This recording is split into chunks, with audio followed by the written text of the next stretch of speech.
See me? I can. You're right in the picture. I appreciate you coming on the program tonight. For sure. Thanks for having me on the show. And of course, it's sort of early evening here. What time is it there? Here it is 2:32 in the morning. Wow. Now that is pure dedication, man. And because of that, we're gonna get your message out. Nice. I appreciate it. Well, appreciate you coming on the program, Greg, of supersystemic.ly. First of all, I gotta know an explanation for that. What is the .l? I got the first part, but what's the .ly on there? So .ly is just a domain category. Sure. Okay. And actually, so it's used a lot nowadays because people say things like Calendly, and it's just a fun way to do it. But it's actually based out of Libya because it's the country of Libya's country code. Interestingly enough. Mm-hmm. But you just go online and you can buy an LY domain name if it suits you. Yeah. Okay. So super aware intelligent machine. Now, am I pronouncing that? Is it Siam? Same. Same. Like same. Okay, I thought. Yeah. Okay, it's just like the words. Super aware intelligent machines. Now, Greg, they are developing machines that are all designed, that they say, to help us out. And now, are you among those that believe that these are nefarious attempts, or not nefarious attempts, but these are attempts to elevate mankind, to bring us to a higher level? Or what's your point of view on the machine? I think in some cases there may be people that are kind of with that focus. I would say in general, people, companies, mainly corporations and governments, because they're the ones that have the resources to kind of develop this stuff. I would not necessarily developing it with, human well-being necessarily as being the most important thing. And in fact, if you think about how some of this stuff is, how, say, defense departments and stuff like that in different countries, especially China, U.S., Russia, etc., develop weapons and so forth, you can think of it as them trying to do that inside of, spark an intelligence inside of a box, and that is not necessarily going to be a good thing if they're successful at doing that. Mm-hmm. But I don't believe that they will be successful at doing that faster than said intelligence will emerge through the internet and so forth. Mm-hmm. Every scientific movie I've ever seen, science fiction movie I've ever seen, that shows the future, in particular with advanced machines or artificial intelligence or supercomputers, never turns out good. It always sort of breaks down then after they're built, with the promise of great things to come and to help mankind evolve. But then it always breaks down to some sort of dictatorial regime that puts people in prisons. What's your view of the future if we took artificial intelligence as far as it could go? Yeah, so I think in the end it's going to turn out in a positive manner. In other words, this increasing intelligences that will kind of emerge from machines will be acting on behalf of humanity in general. But I do think we'll go through a period where it's not so great, where it could potentially serve the needs of a government that doesn't have our interest in mind and so forth. And that's what really a lot of governments and corporations are racing to, so that they have that power. I don't think they're specifically thinking, okay, we're going to smash humanity into an ant now, but rather they're just thinking, this is how we continue to win in the world, is by developing this increasingly smart intelligence.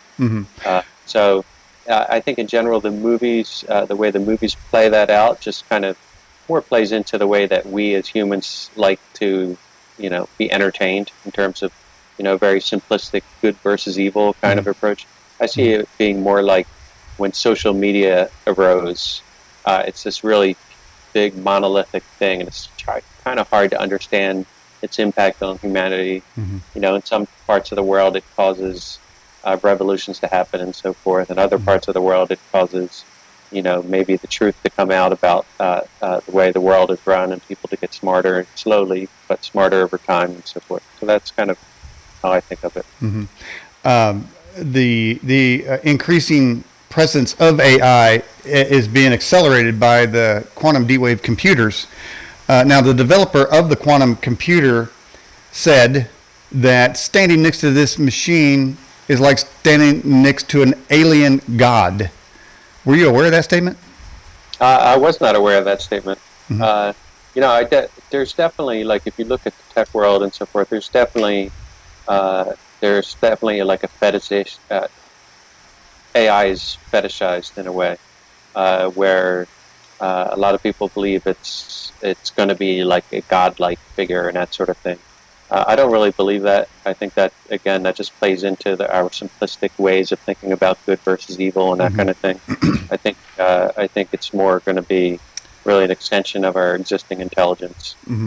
Obviously, you have a sort of a. I mean, I'm gathering a sort of a positive view of that, but presently, China is using a sort of a social credit score system to where if you don't say the right things, if you make the wrong post, if your dog craps in somebody else's yard and you don't pick it up, you get a decreasing value of your social score, which can affect whether or not there are some people have not even been allowed to board airplanes because they're checked first. Those scores are developed by this artificial intelligence algorithms.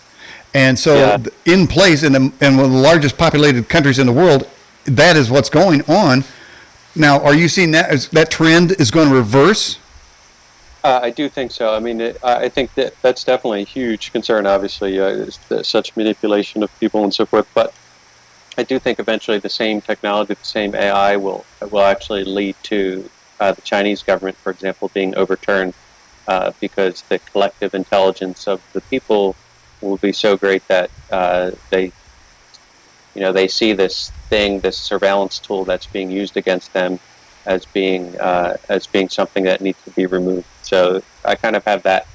I kind of see it really truly representing the collective intelligence of the people, and therefore helping us. That resistance didn't work out so well for the guy in Tiananmen Square when he stood against the tank there. In the end, the state fought back, and so I mean I appreciate your positive view of that, but I almost say to sort of bring them together. Then, is there a sort of a race between the state and it's wanting to use the apparatus of technology to control its population versus the people who have access to, say, internet-free information, worldwide information, and developing their own programs to battle back? Is there a race going on? Yeah, there is a race. I mean, I think I don't think it's been acknowledged as a race so far, but yes, I definitely believe there's a race between governments, corporations, and people in general. And the way that's happening in a way that corporations and governments are developing their intelligence inside of box, inside of closed systems. Meanwhile, there's stuff that's happening on blockchain and Bitcoin and so forth that where the technology is being used to make the stuff transparent. So if you think about all the different AIs in the world, there's a lot of them now that function on everything from Google Maps to disease detection software to stock trading bots and so forth, all these different AIs. But these AIs really are not smart enough yet to have context and conduct a conversation and so forth. So you could say, okay, the governments, corporations are doing this. They'll get to the point where it is super intelligent. But I believe what's going to happen is you'll see continued development of blockchain, which has already gotten billions and billions of dollars investment, will continue to do so. And the blockchains will facilitate the kind of merger of these different AIs into one that outpaces what the corporations and governments are doing. And so that's an outcome that I believe will happen, but also I'm not 100% sure, but I believe this is kind of part of the reason why I started doing this work, because I feel if we focus attention on this, we can actually increase the likelihood that happens, because people will invest in these things and will be interested in developing a super intelligence that really represents our needs and so forth before the opposite happens. For the opposite, it seems to me the opposite has a head start, because those running the corporations now, although they're trying to find their feet, mainly from what I can see, being in the information business, with my YouTube channel and TuneIn Radio channel and our various outlets that we have in this program, I mean, and everyone else. I mean, just today, I got a message from a friend of mine whose entire YouTube channel was deleted. And then same day, today, I got another note from another person who's got dinged, penalized from YouTube, and then somebody else had got 3 days in Facebook jail, and somebody else was just getting out of Facebook jail after a month.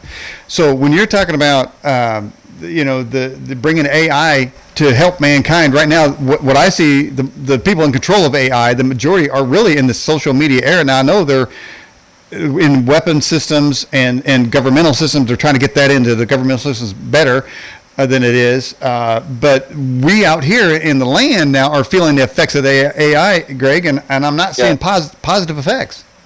Yeah, so, if you think about like Facebook and YouTube and Google and so forth, they have this huge opportunity to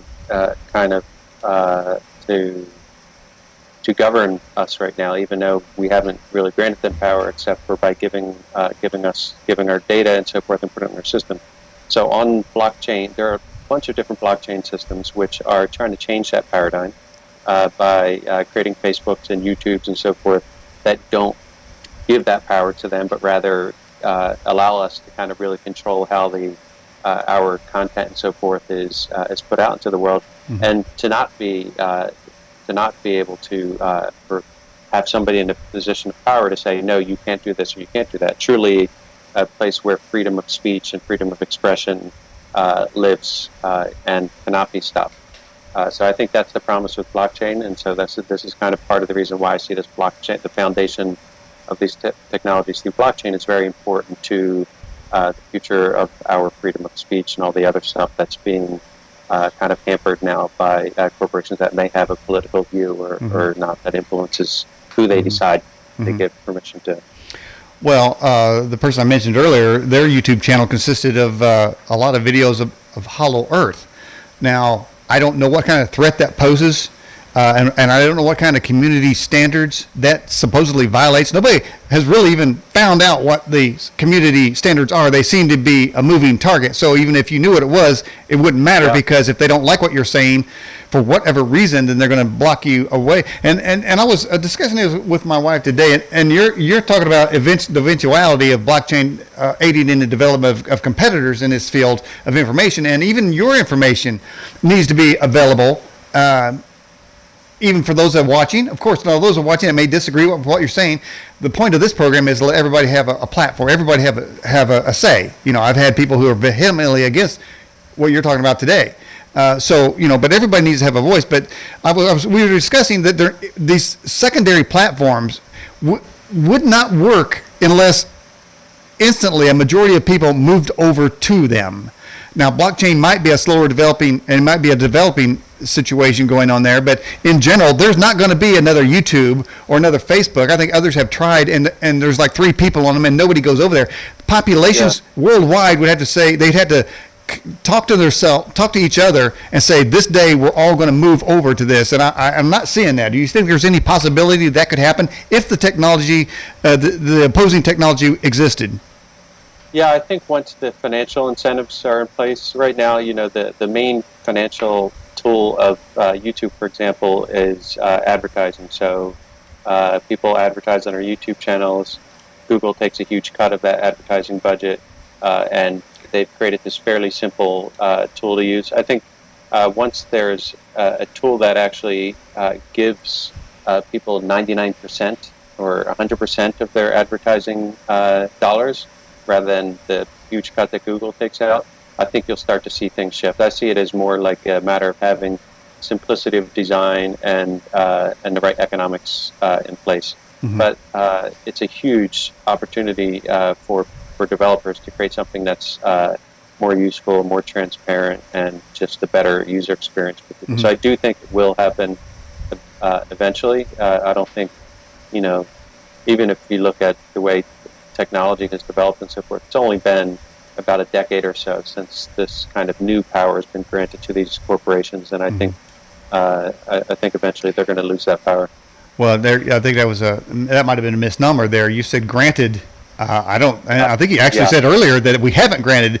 They've taken. Sure. Yeah. They've tricked us into saying, "Hey, why not Yeah. connect with your friends? Great idea, huh?" Yeah, right. In other words, they were gathering information on you to find out if you're a person that they deem viable to exist or have a message of your own. We got a question from you to you, Greg Kaiser from Steve Ells out of the YouTube chat. Do you think most humans can change their habits, like using another site other than YouTube? So can most people change their habits so they start using another site? Right. Mm-hmm. I think I think if there are the right incentive mechanisms in place, in other words, if people are actually rewarded more directly for their content, even for, you put up a little video and you get more direct, say, for example, you get just a little incremental, little bit of money from likes and that sort of thing, instead of going through the process of, having to set up a YouTube channel and set up advertising and that sort of thing. Mm-hmm. So I think that we'll see that there are opportunities to rapidly incentivize people to mm-hmm. get involved, and I think we'll see a massive movement at some point mm-hmm. when that new technology hits. And there are a lot of different things being developed now. I think mm-hmm. one of them is going to stick at some point, and it's going to be a much better user experience and a much better incentive model in place for the people mm-hmm. who create content like you do. Well, Steve Ells, I got a 2-word answer from me on that. MySpace. Yeah. Right? Or AOL.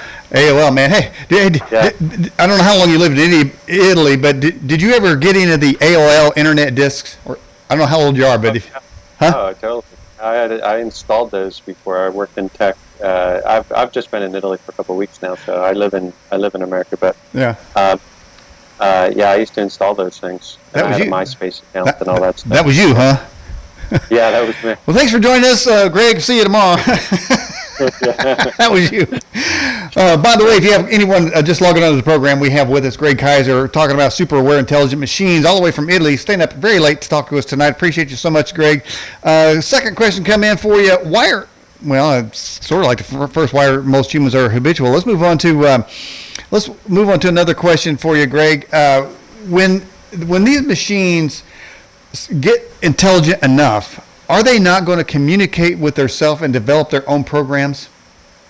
Yeah, in fact, it's already starting to happen that AI is developing itself in a way. There's AI that folks don't even know what is happening, essentially.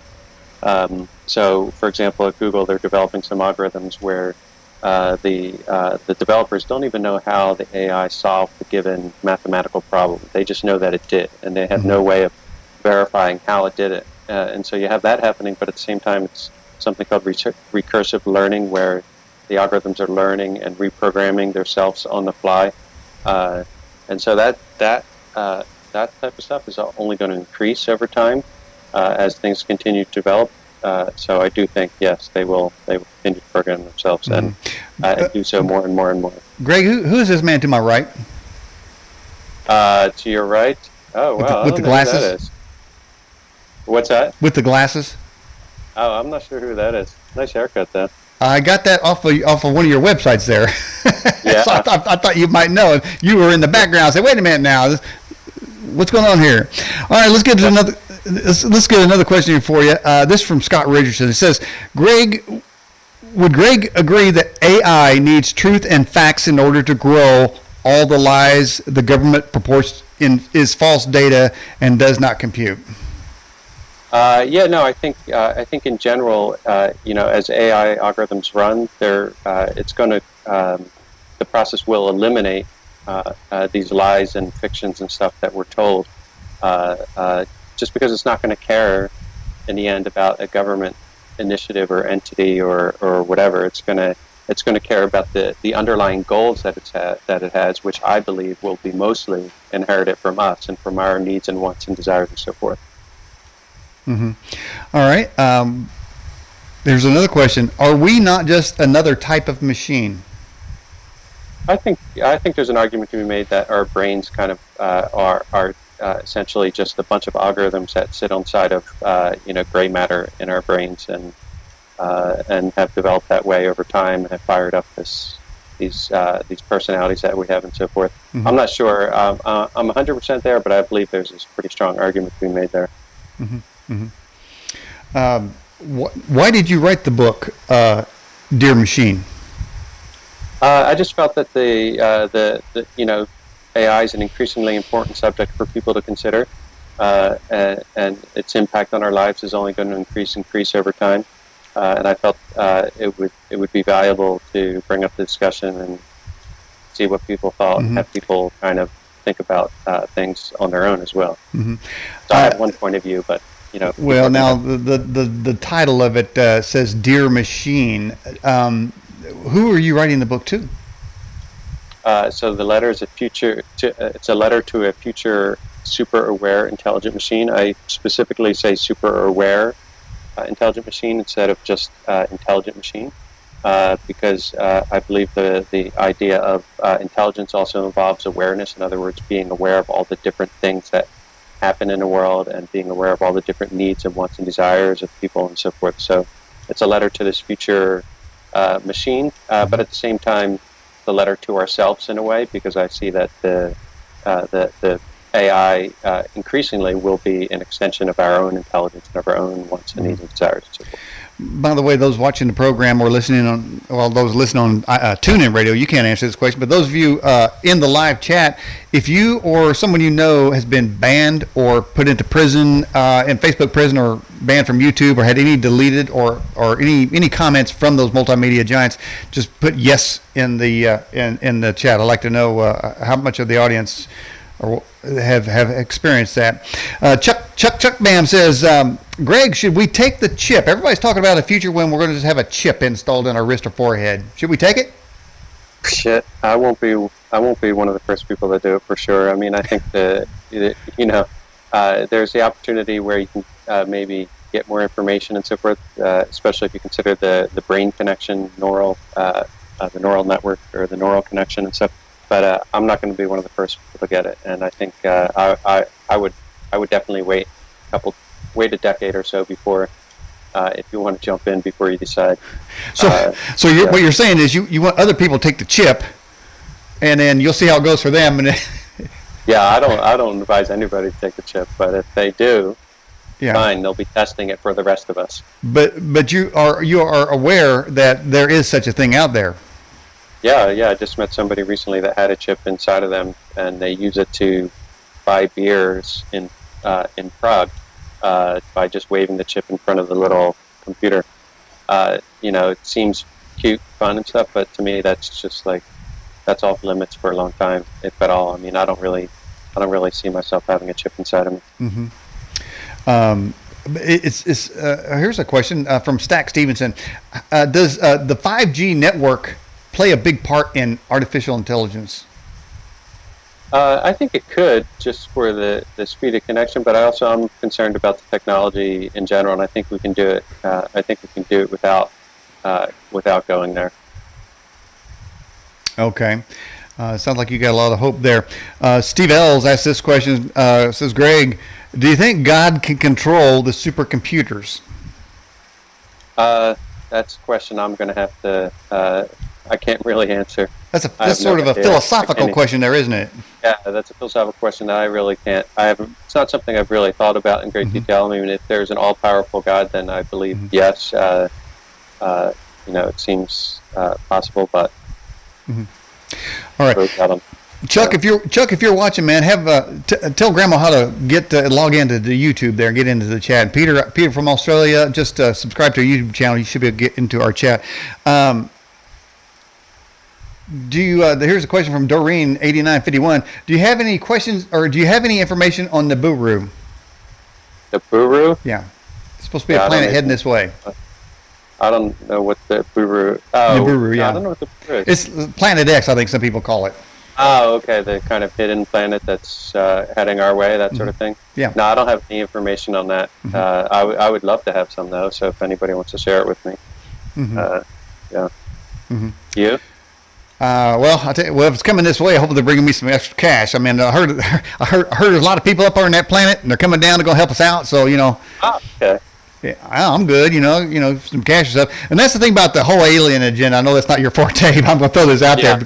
there. They call this program the Edge for a reason, Greg. So you have to hang on, man. Yeah. But no, they're always saying that the aliens are coming down to help us. But again, I talk about all the movies, and every movie I've seen when aliens come down, it don't end well either, man. So whether it's a supercomputer or whether it's aliens, man, we're all doomed. But you're saying there's hope. There's hope in the supercomputers to get us out of these messes.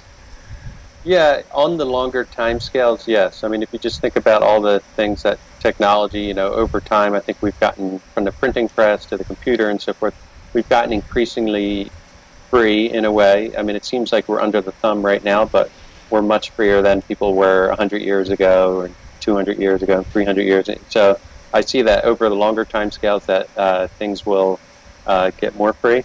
But at the same time, we might go through some turbulent times as the technologies develop and we throw off the governments and so forth that are causing, they're trying to exploit us and that sort of thing. Mm-hmm. Now, are the computers, the computer networks, are they, say, the Chinese computers, the Russian computers, the United States computers, is there a defining wall between them, or are they already connected?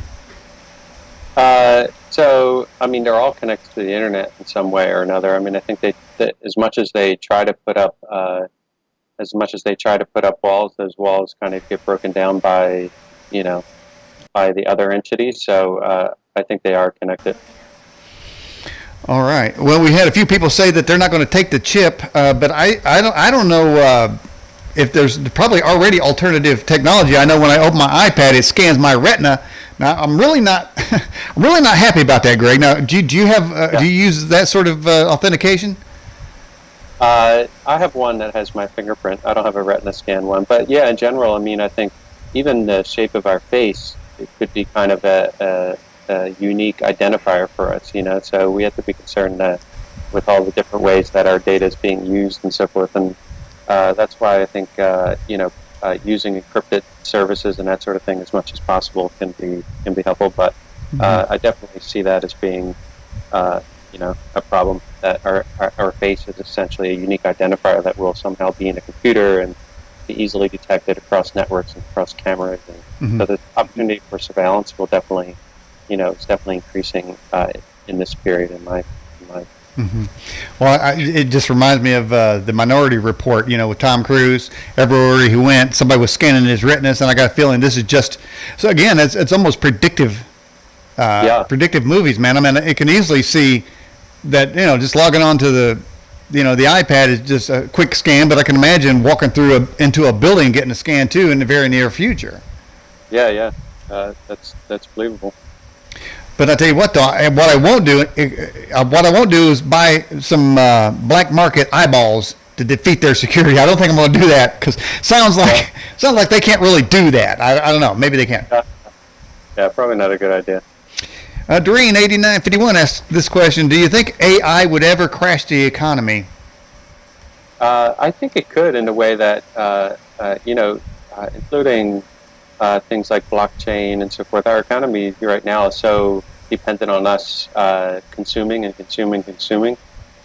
I could see a time when by getting smarter through these systems and so forth, we consume less and stop being the good shoppers that the advertisers and the corporations want us to be. So I could see it happening in that way. It's more like a moment where we all kind of like reflect and become just a little less under the thumb of the corporations and governments and so forth, and then the economy crashes because we stop doing that kind of thing. So. Let me throw another quick question out to the viewers, just a yes or no quickly again. Do you trust your computer? All right, that'd be a yes or no answer there. Steve Allen's asked this question: do you think having an analog backup system should be implemented? I think in general, I mean, in terms of analog and stuff, I generally think of digital that is encrypted and not necessarily. I think that's a good backup. But in general, yes, I believe in analog as well. I mean, I try to be without my computer on a regular basis and without my smartphone on a regular basis when I can be. Just because I think I would like to be able to live in a world where I don't have to be connected somehow. I pointed out in a previous broadcast, Greg, that there are some people in England that, and probably in this country too, that some have married trees. Some have married there's one person married to chandelier. Other people have married ghosts. I could easily see that in the future people will try to attempt to marry their cell phone. Would you say that's an outlandish statement, or you think there might be some reality to that? I believe somebody will say that they're trying to marry their cell phone. I'm not quite sure. Yeah, maybe they will, but then their cell phone's going to be out of date in 6 months to a year, and then they're going to be stuck with this, their married one that is obsolete, which probably wouldn't be a great feeling. I take pride in asking you questions that you've never heard before, so yeah, don't thank me. In trying to answer them. So, it's okay to say, what the hell? What kind of question is that? It's okay to say that. And then another question, of course, asks the question, do we rely on the computer too much? But Greg, you're saying in the future we're going to rely on them more because they're going to be our friend. Yeah, but I think even at the same, I think part of the key is, so one question asked is disengaging a little bit from the computer and not giving them so much information and so forth, or only giving them kind of the information that really represents our true wants and needs and so forth. So, yeah. Mm-hmm. Have you ever written software yourself?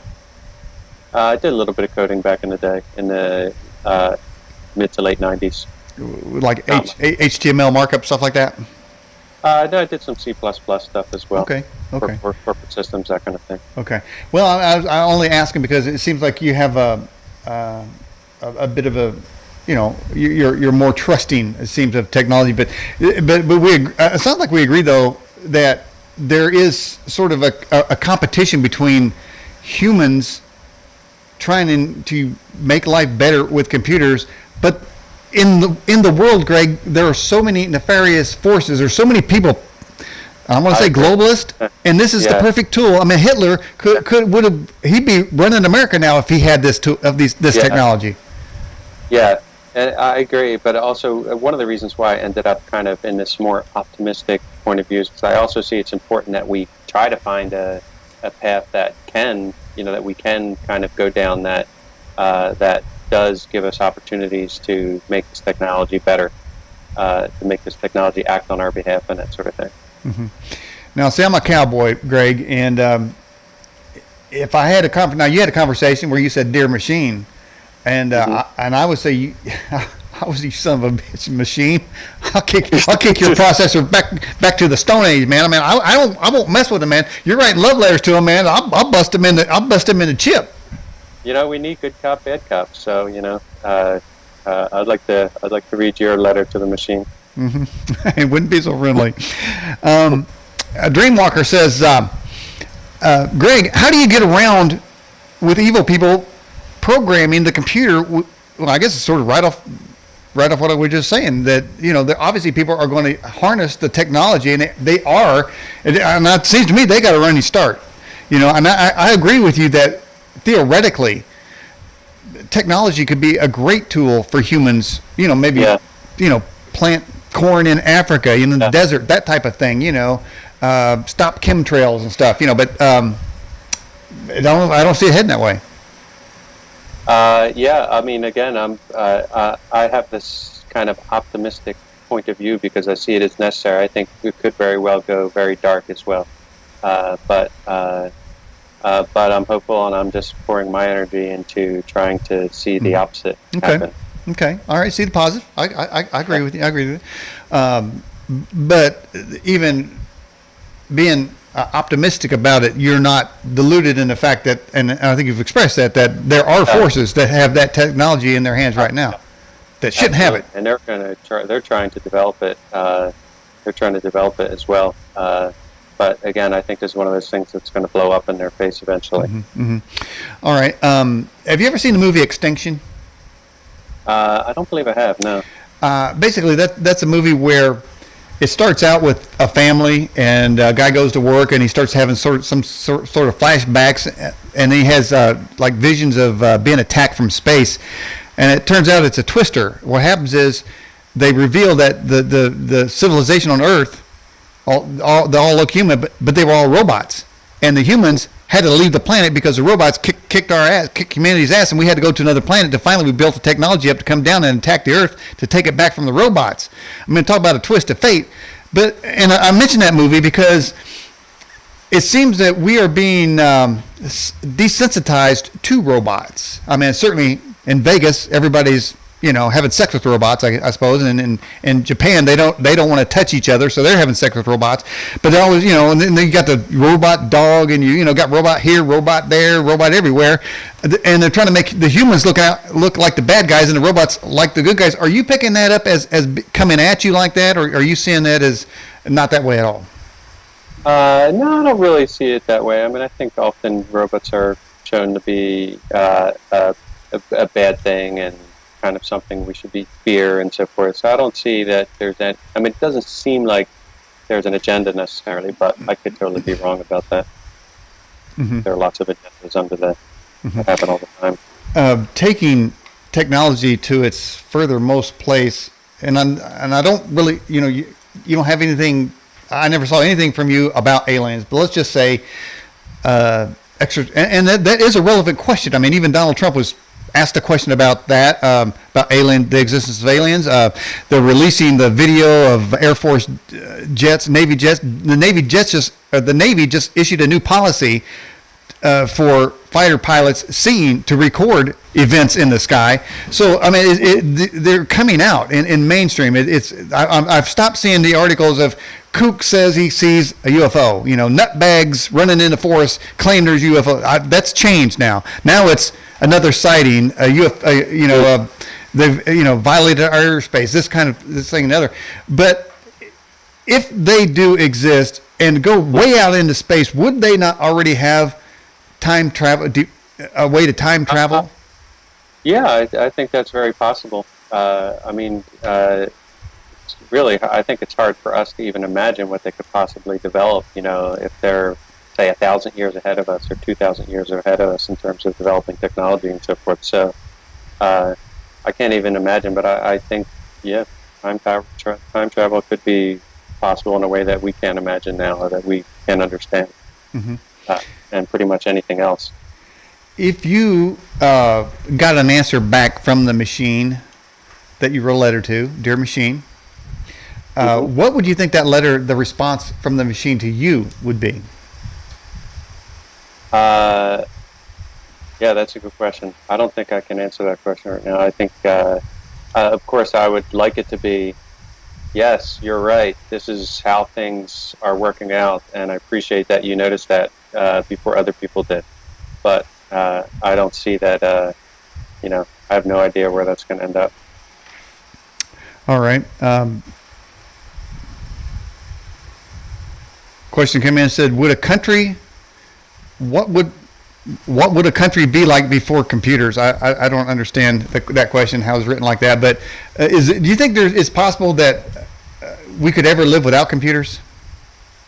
I think now that we're kind of past that point. That's like going back to also without having books and paper and so forth. I think it's just such a necessary thing, or such a part of our lives that we've grown used to, that taking that away or going away from that would be such a restriction to freedom and so forth that it would never happen. Mm-hmm. You ever seen the movie Contact with Jodie Foster? I did, yeah. Okay, I think it's like the 5th movie I mentioned tonight. Yeah, but good. Tells you where my mind. I don't watch TV. I just watch movies, man. But anyway, in the movie, the character Matthew McConaughey, he said, "We have all this technology, yet we're further apart." And I thought that was sort of prophetic there to say that like that. And when you get, you say hello to somebody and they send back an emoji. And so many things have, as far as texts go to other people, are misconstrued because they can't really have all the inflections of it, and so many are misinterpreted, and so many things are responded negatively as a result. But are we getting closer together with technology? Do you see a promise of AI bringing us together, or do you see a continuing separation? I think it's both at the same time. If you think about, it's definitely making us kind of withdraw from our direct connections and our families and communities and so forth, and we're a little more kind of just focused down on our little machines. But at the same time, we're more aware of what's happening on the other side of the world and what's happening with other people that we otherwise might not be connected to. For example, my brother has lived here in Italy because he was in the American military and he's had kids and so forth.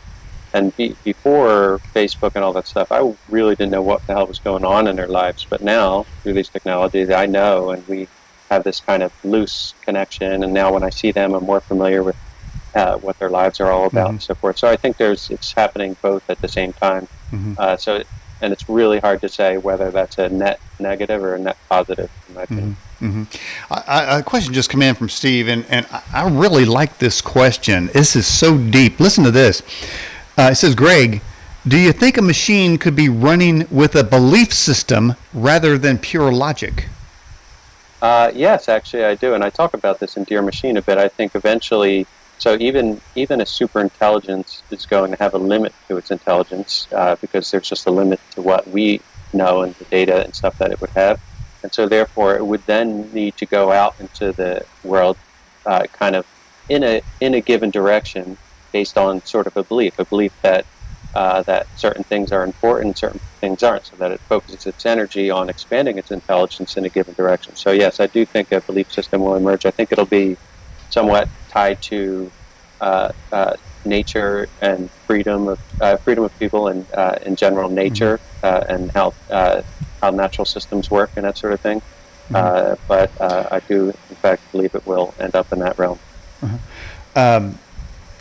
In the movie The Matrix, the machine tried to create a perfect world for humans. Though it was virtual, the theory still remains the same. They tried to create a perfect world, and in that perfect world, whole crops of humans failed. And let's just say, in the natural, let's just say they created a perfect world. We gave the machine that much control, and they started creating. Well, and the machine says, okay, you've got to plant corn over here instead of over there. You need to have this city over here. You need to move this population here. That person needs to stop his job. That person needs to get divorced. Is it possible that in that world that humankind would go off the rails, just like in the Matrix in the virtual world? That crops of that the promise of the advancement that the machine promises would turn into chaos? If the superintelligence emerges from our real wants and needs and desires and understands how living systems work and how agriculture system works and how cities work and how our brains work and so forth, I don't think so.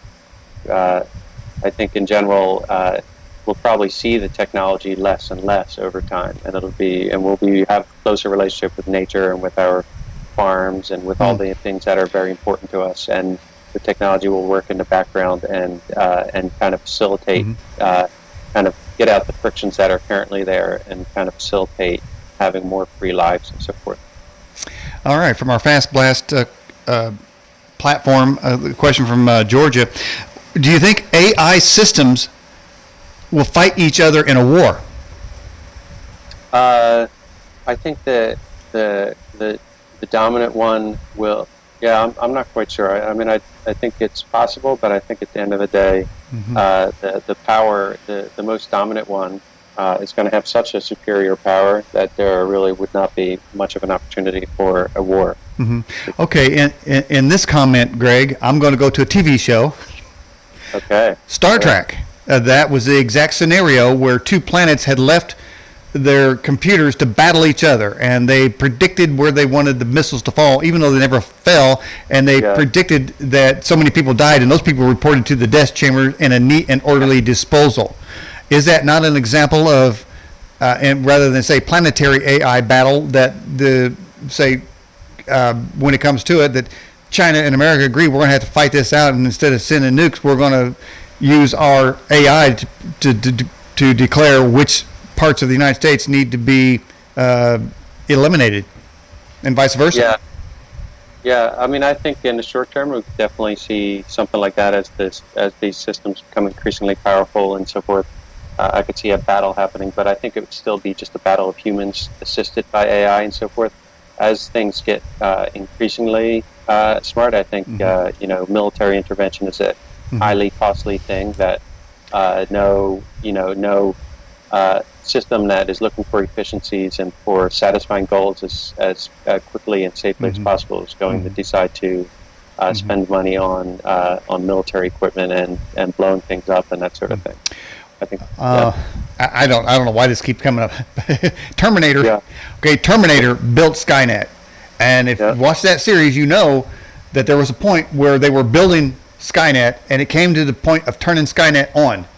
And when they turned, the Skynet was the promise. It's almost like what you're saying, the promise of a global nirvana by the computer ran world, where it takes emotion out of everything, and the back dealing and the payoffs and these kinds of things, and the Clinton Foundation, those types of things, taking them out of the picture and just going strictly with the computer. But as you know, Skynet didn't turn out so well.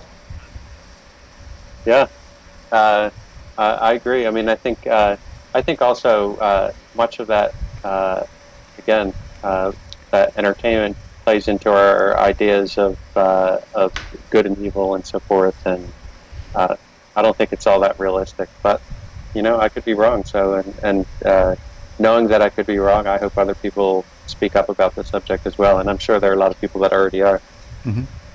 Thanks for staying up, man. Yeah. All right. This is from our chat moderator, Jade. She says, since scientifically we have proven that humans inherently lie from birth, babies use deceptions to get their parents' attention, will AI learn to lie from our example? In other words, our negative parts be imparted as use into the machine.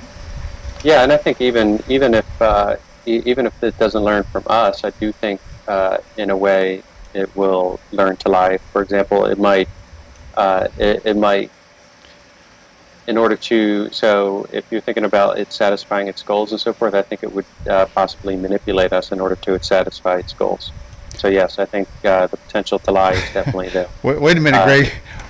It might be for our own good, but I think it could happen. Now that's a pretty phenomenal statement there. You just agreed that the machine would lie to us to get what it wants. Now that's not the promise you were saying in the first hour. I think it could. Yeah. No. I mean, I think not everybody's going to be willing to accept, a future in which this AI is supporting life and so forth. So I could see that some people would, that the AI would say, okay, well, this particular segment of the population needs to be lied to in order to Tell you what, there's some bitch computer lie to me, man. Boom! I'm going to smash it. I'm going to smash it into more pieces than Hillary Clinton smashed her computer into, man. I'm not going to put up with a computer lying to me. I hear you. I don't take no lip from no computer. I hope that's not the case. I hope it's more kind of like it shows us the truth and convinces us that a given way of whatever it is, operating our farms or doing commerce or doing our economies, it shows us through positive means and so forth. But just to say that I think that potential is there. Well, in the follow up to the Skynet, alluding to the Skynet movie, there, it was pure logic that the machine decided that humans needed to be eliminated. And wouldn't you say that, and you mentioned nature several times in the conversation, so if nature then, if humans impregnate into the machine a love for nature, inevitably the machine would see humans as a parasite, as the Matrix said, a virus that needed this, because in the Matrix the computer came up with the same conclusion. Humans are a virus. They go to an area, they use up the resources, and they move on. Now that sounds to me that can't happen in the AI world. Yeah. So, but I think a more likely scenario is they're not going to be so concerned about timescales as we are, and so I could see, we know that as countries become more prosperous, they tend to reproduce less, and over time. So I could see a scenario where it goes, sends us into prosperity in order to get us to reproduce less, so that we have less of an impact on the world, sort of thing. So I think little adjustments of that kind of thing would be more likely than trying to kill us off and that sort of thing, just because that would conflict with so many. Let me go down. Let me tenderly go down this road, because that's a key word. What you said, reproduce less. Now, I see by looking at the demographics in many countries that the educated, enlightened, so to speak, technologically advanced countries are reproducing less. And therefore, the answer to that, I think, has come up with is import some of the third world people that produce like rabbits, reproduce like rabbits to keep up the population. Japan is one. I mean, the numbers, the databases numbers show that it is significantly decreasing. Where you need 3.1 bursts, you're only getting 1 point something. But that being said, there are those that believe that there's a use of chemtrails in the skies to affect that, along with plastics and genetically modified foods and drugs of various kinds, to affect, say, even the sperm count, to decrease the population like that. In fact, to continue on, and then I'll let you answer this or address this, and this is the tender part of it, and that is the moving away from the standard nuclear family to alternative family, let's just say, where lifestyles don't lend itself for reproduction at all.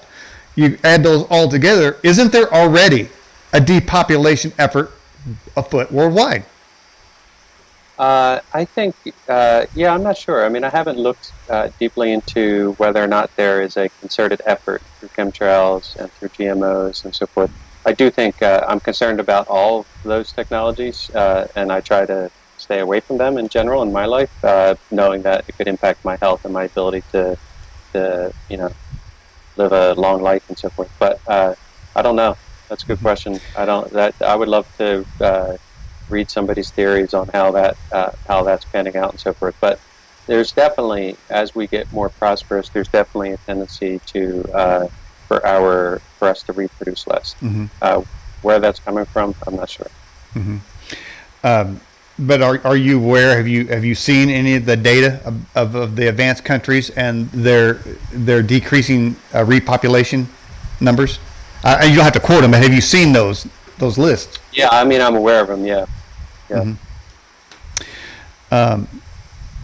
Question from Put Yahweh First is: will the up and coming AI FF-91 Faraday car try to kill us as it learns from us?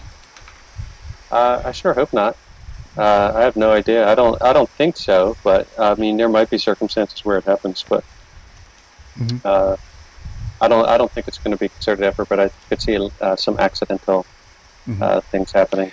Looking at the advancement of computer and its ability to evaluate systems, would you think that a computer would believe socialism, communism, or capitalism would be the appropriate system to facilitate AI's decision-making process? Well, I mean, I think if you look back through history and so forth, I think you see that capitalist systems are the most powerful means of making lives better for people and so forth. So I think that one would be honed in on. I mean, there's just real data that shows that they work better on the whole. So I think it would end up in that department. But I think it could also be, it would have systems in place that seem kind of socialistic, but I don't think they will be. I think they'll just be incentive mechanisms that keep people involved and that sort of thing. Where is the main funding for supercomputers come from? I would say right now the main funding is from governments and corporations, but also as I mentioned, there's stuff happening in the blockchain space, which is being funded by crowdsourced from individuals that are interested in freedom and privacy and that sort of thing. Greg Kaiser, in a percentage, looking forward to the superware intelligent machines taking their rightful place, I suppose. What is the percentage of helping humans versus killing humans? What's the percentage The likely percentage is more likely that they're going to end up the overall end result helping humans or hurting humans. 50-50, that? 60-40, what? Uh, I don't know. I mean, I think these next 10 years, I think, are very important for determining what that number looks like. So it depends on how these next 10 years pan out in terms of how we develop these things and how we kind of separate ourselves from the systems that exploit us and gather our data and do the surveillance and so forth. So I think it's really up to us to try to embrace the technologies that can help us and try to reject the ones that don't, but knowing that that's very difficult to do at the same time. Greg, this question is for me. Greg, are you a robot? I don't believe I am. Okay. Just thought, but just I'll thought, get back to that. just thought, throw that out there because you never know, man. I mean, robots are getting more and more, and you are kind of on the side of the machine, and I would expect that a robot, would, Yeah, I could see. Well, I think if but you're kind of putting out the hope that if AI gets out of hand, there'll be enough human software engineers to bring it back, to write a better program to fight off the AI that we created that's killing us. Is that your hope? And in fact, if you look at the blockchain space, there are hundreds of thousands of software developers who are developing these tools that are much more transparent and endow us with much more privacy than the existing tools like YouTube and Facebook and that sort of thing. So it's definitely growing, and there's huge incentive for people to leave their jobs at Facebook and go, develop these more, these inherently better systems. But hopefully that continues. In the movie 2001: A Space Odyssey, Dave, he tried to pull the plug, Greg, and the computer knew it, and the computer didn't like that. I would think the same thing would occur on a larger scale.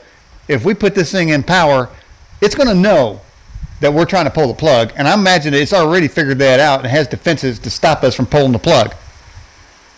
Yeah, I mean, even if you think about the internet today, it would be very, very difficult to pull the plug on it. If you think about in the Middle East, when social media kind of led to those uprisings and so forth, it was pretty hard for them to clamp down on in Iran and so forth, where they were using social media, Twitter and so forth. It was pretty hard for them to clamp down, but they did. But I think increasingly the machines will be increasingly difficult to shut down, and on the whole, that will be a good thing because it will allow people to continue to use them and to develop them. Wait! No, it can't be a good thing because I just said that they were after us, man. They were trying to get us, okay, and we're trying to pull the plug, and you just said it's a good thing that we can't. Yeah, I'll give you that scenario. I mean, in others, Yeah, I don't think we'll get to that scenario where they're pursuing us necessarily. So I'm on the optimistic side. But yes, if we get into a position where they're after us, then I would be concerned that we don't have the means to do that, to pull the plug, except hopefully hiding out in the forest somewhere under some trees and.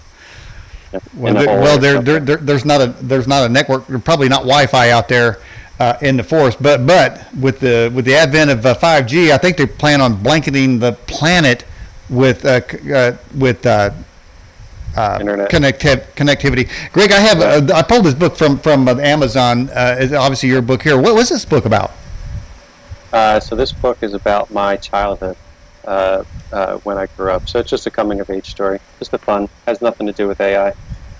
It's nothing to do with the. Okay, I agree. That's fine. I just thought I'd put a plug in there for that book there.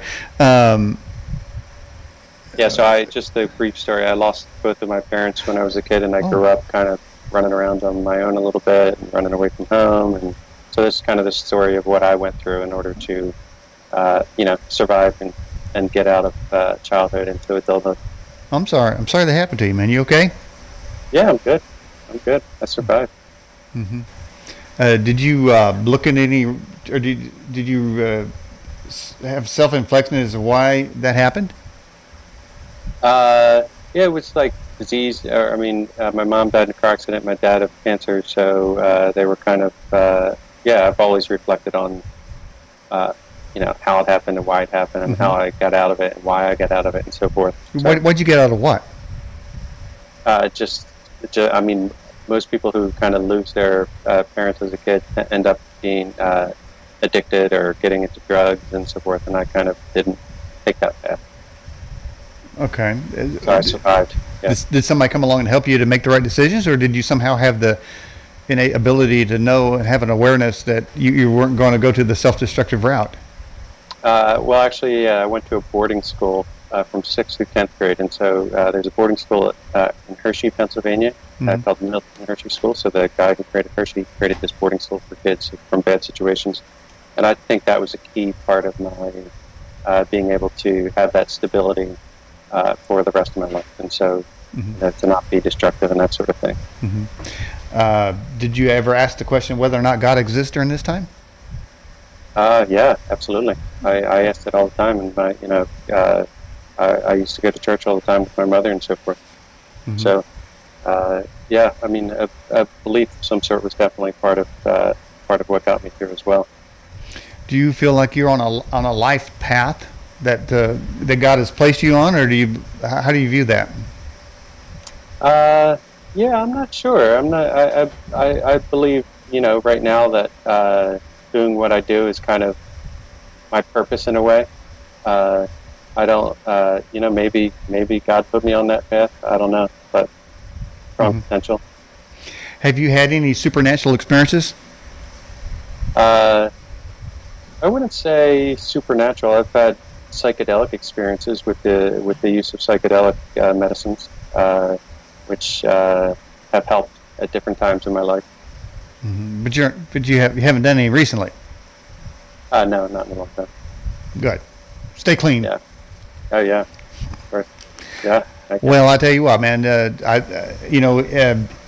As you're looking at computers, and it sounds like you're kind of following the computer trends, then perhaps maybe in a side road you should sort of keep your eye on spiritual matters too as well, because there are reasons for things, and each of us seem like we have a path that we're to walk, and it's good to know that you feel like this what you have done here with this book particularly, that I guess, and that you feel like, well, no, I can speak for it. What I want to know then, what do you feel like this book would do for someone? What life improvement? Why would you think that you were given the desire to write this book? I think the next, because I think, for me, it's, what I saw with the way our corporations kind of run our lives and so forth, and governments run our lives and so forth. I just feel that because I've sat around thinking a lot, I've had a different perspective, and I studied biology and genetics and that sort of thing. I have a particular perspective that might be valuable to this conversation. And so what would it give somebody that reads it? I think just a little more optimism that that we might be trending in the right direction, and there are certain steps that we can take in order to increase the livelihood. Again, by disengaging with certain things and investing in certain areas of certain innovations and that sort of thing. I see a comment in the chat says, Greg is exactly where God wants him. We all are. So evidently God wanted you on the program tonight. Okay. Well, that's good. So we got to find out why you're here. Yeah. Sometimes you got to ask. Sometimes you got to look, man. If you don't look, you won't. Looking, knocking, it should be open unto you. Seeking, ye shall find. We're going to be seeking tonight. Basic question says, Greg, do you have any children yourself? I do not. No. Okay. Alrighty. One of the things that interests me when I research you as a guest is that I think you labeled it. There was a quote or a title says super intelligent entities. Now that just sparked my interest right there. You described it as entities. Now, are you familiar with that? That you use that term, and if so, what does it mean?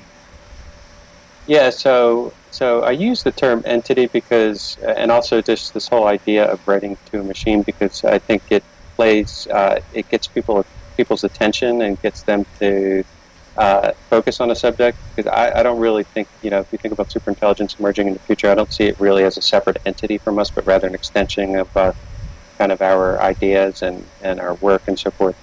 So it's more just, I guess you would say, just a ploy to get people to pay attention to this subject. Okay. Well, it certainly made me pay attention to you. So I guess from that perspective, it worked. But that being said, there are those that believe that there is more to the machine than the machine. That, in fact, as it happened to Neo, the machine, he thought the machine, a computer was talking to him. It happened to be somebody on the other end of the line there. But, and I don't know if the movie Ghost in the Machine actually talked about that, but is it possible that something other than data can inhabit a computer or the network and live on the network? I don't think so. I mean, people often talk about consciousness emerging and stuff like that. I don't believe so. I don't believe it's the case. I think it'll just be, really an extension of us and our wants and needs and desires, and really a tool. Desires. Yeah, Explain. What do you mean desires in the mainframe? What is that? No, I mean, like our goals when we program a computer to say, give us more information about how the world works, or we put into Google that we want to know, how agriculture works, or how, or where this plastic bottle, what the impact of this plastic bottle is on my health and on my system and so forth, that kind of stuff. So just what we really want to know about and where we're hoping to expand our knowledge into, I think will be what these tools actually do. I don't really believe that there's necessarily going to be ghost in the machine. One of the smartest minds on the planet, Hugo de Garis, who was a computer developer, who is a computer developer, suggested that we always, when we look at worlds out there, that we need to consider that there are worlds here, micro worlds that live on the head of a pin, because we can always go larger out in the planets, but we never think that there could be an exact opposite spectrum, smaller type of planets or civilizations. When you're looking at the human brain, there is electrical activity, some called, and then there's euphemisms like the spark of life and various things, and there's the Kirlian photography that shows if you cut your hand off, it's still there, sort of an aura. So it does seem there is an electrical part to the organic nature of life. So if there is an electrical part, why couldn't those electrical forces exist on an electrical pathway into a processor?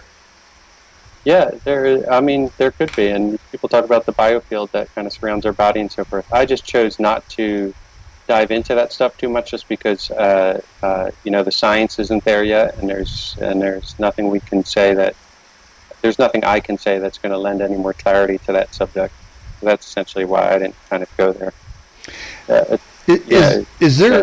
Do computers exist now, Greg, that operate faster, quicker, or make more computations than the human brain? No, still the human brain is still the winner. All right, hey, yes, one for mankind. Yep, most powerful machine in the universe.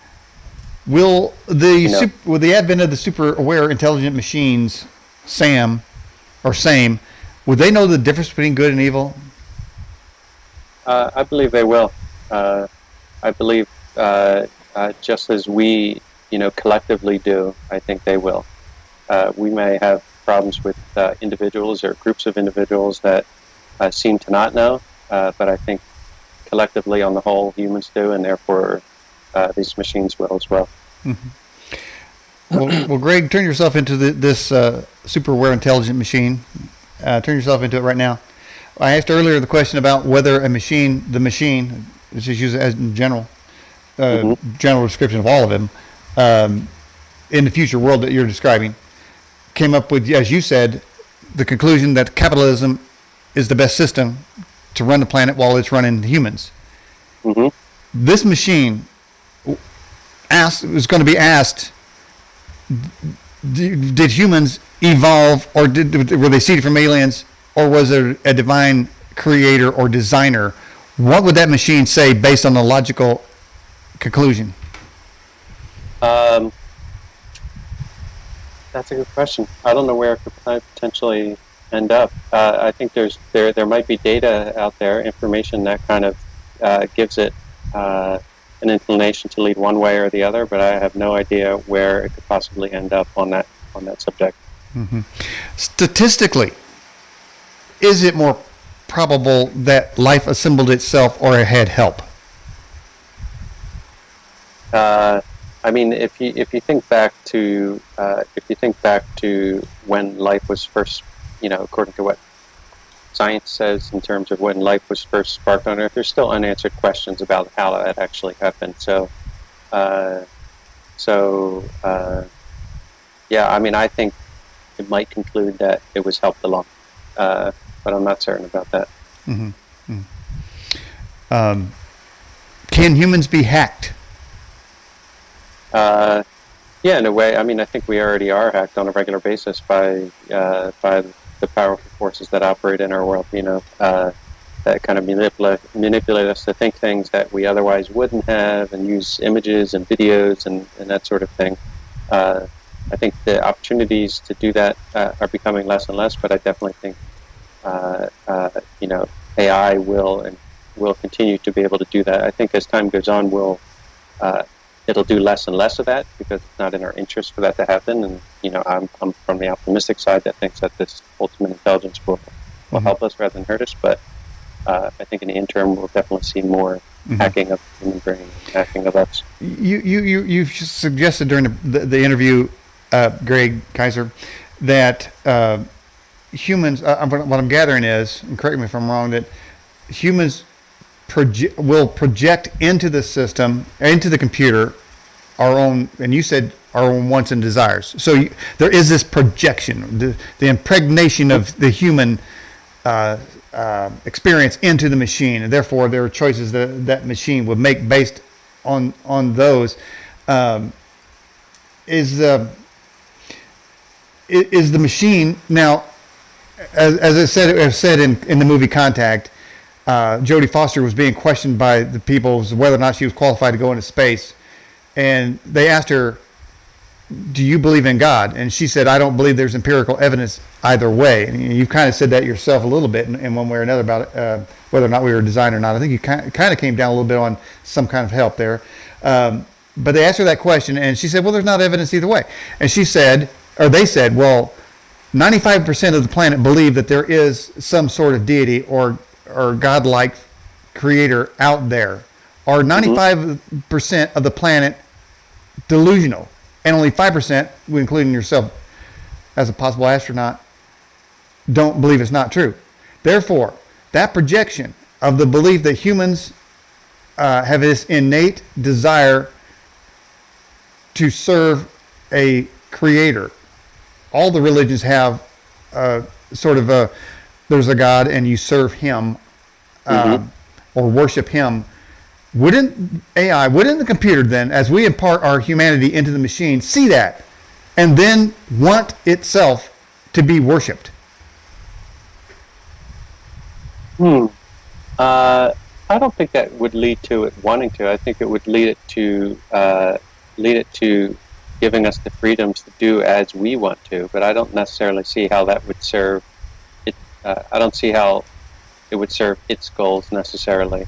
I don't think it's going to go into a power trip as like a human might with such power. Well, it wouldn't be construed as a power trip. It would be construed as fulfilling the human desire to worship some sort of deity.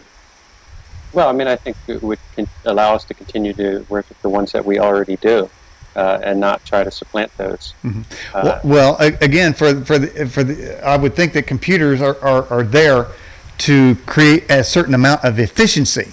Obviously, having human decisions is inconsistent, incoherent, many times chaotic, and diametrically opposed to other decisions. I'm sure that the computer, one of its prime directives would be to bring order out of chaos. Wouldn't it not say that there's too many religions, that there needs to be a singular religion?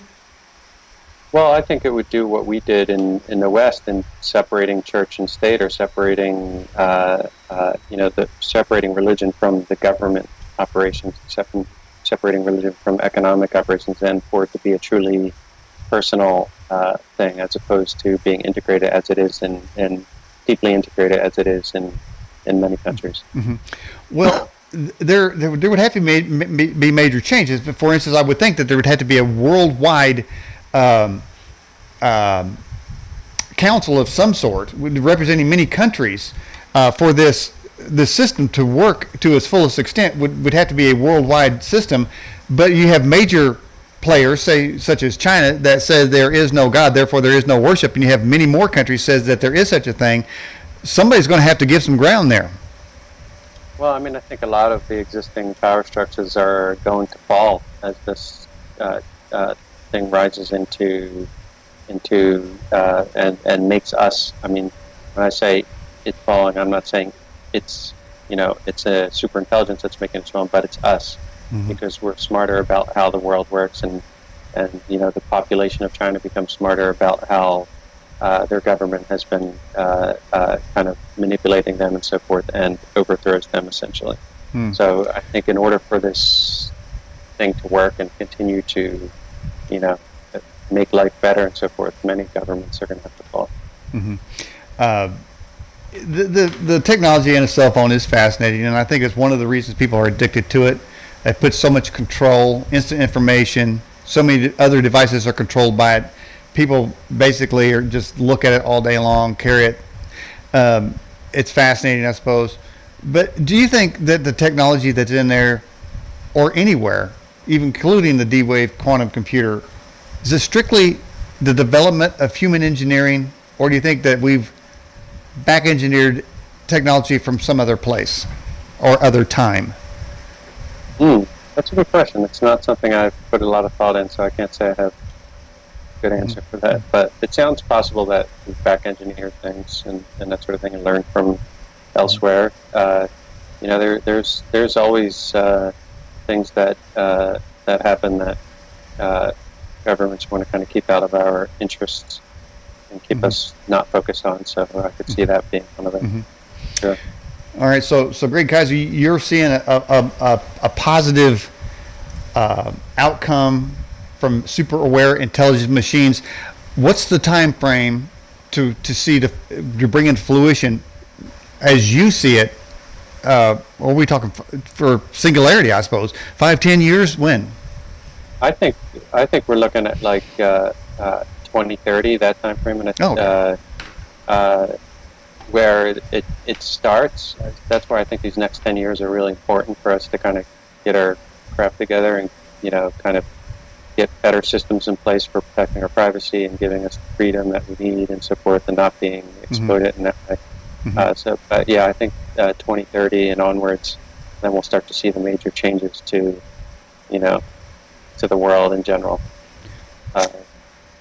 There's going to have to be some major clean out, because I know that when Yahoo executives, or not Yahoo, but Twitter executives, Facebook, YouTube, when they testified before Congress, they all lied. It's clear that all those CEOs lied to Congress about what they were doing and what their so-called community standards are. And we mentioned earlier that one of the fallacies, that one of the negative human traits is that we lie, and they certainly lie. So if they're lying, the board of directors and the people that are running these high-tech companies that are sort of running our lives now, making choices for us or against us, I'm sure those lies are now in their algorithms, are they not? And will we have to wipe them out, get them out before we ever advance? Yeah, I mean, I think we do. I think we need to pour our time and energy in the opposite direction, the direction that creates the systems that we really want. Because ultimately, this increasing intelligence is going to scale whatever systems that we have in place. We don't want them to scale what we're in right now, right? We want them to scale the alternative, which gives us more freedom and less exploitation and all that stuff. So after the program, man, are you gonna say, ask God where He wants you to go next? I might do that as I fall asleep. I think that would be a good question to ask. Okay. Well, I'm sensing big things for you in the future, Greg. Well, and I for you. Thank you so much for having me on this show. It's been an amazing conversation. I appreciate your openness to discuss these matters and ask the great questions. Okay. Well, Greg Kaiser in Italy. When do you return to the United States? Just a few weeks. Okay. Where do you normally live? What state do you normally live in? New York. In New York? Okay. Yeah. Okay. All right, Greg Kaiser, I appreciate you being on the Ed Television broadcast. Can we have you on again sometime? Yes, indeed. I'd love to. Okay. I appreciate you staying up late, man. All right. All right. Get some rest, my friend. My pleasure. All right, man. Have a good one. All right. Bye-bye.